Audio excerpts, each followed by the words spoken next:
Hey, it's Alex from Dunce Labs with some college advice that's clever. Thanks for joining us for our weekly Q&A. Last week we talked about how you can learn more about a specific college if you can't visit. Today we're going to talk about what you should do if you are visiting a college campus and really how to make the most of that tour. So a lot of students go visit colleges over the summer, and one of the mistakes they make is they go visit, 10 phenomenal schools, but they don't take good notes, and because it was such an exhausting trip, they totally blur together every visit and can't remember what they liked and disliked about the different schools. So here's what I want you to do first and foremost. Take good notes. Now you can do this however you want. If you have a College Planner Pro account with us, go to the notes section attached to a specific school and take notes on that school. Just bullet points when you get back to your hotel room or back to the house after the visit, what you liked and what you really didn't like. Also, super important, capture any names and phone numbers or emails that you got for specific people you met on the tour. Really important if you want to follow up with those people. Now, how can you go beyond just the basic college tour? The college tour, which is usually led by a student at the school, can be great.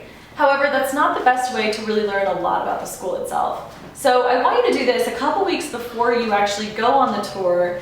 Try to line up some individual meetings, either with people in the different departments that you might be interested in, different faculty members, or actually arrange an official interview. And this is especially important if you are a rising senior. This is an option for you. So take advantage of it if it is offered at the school that you're going to visit. So try to line up an interview if you can. And remember, these are usually pretty casual. It's a two-way conversation. They're not just asking questions about you. You're trying to also learn more about the school, so be sure to go in with some really great questions.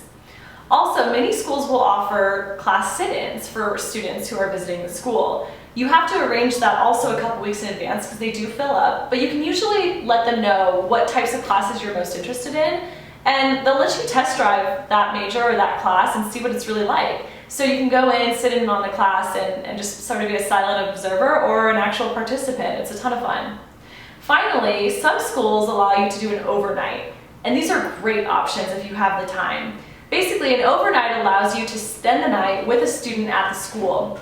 Sometimes they'll take you to one of their classes, they'll take you to dinner in the dining hall, they'll take you to social events so you can really see what the social life is like at that school, and then you can actually stay the night in the dorm and maybe wake up and have dorm food again the next morning. So this is a great option, again, for you to really learn more about a school.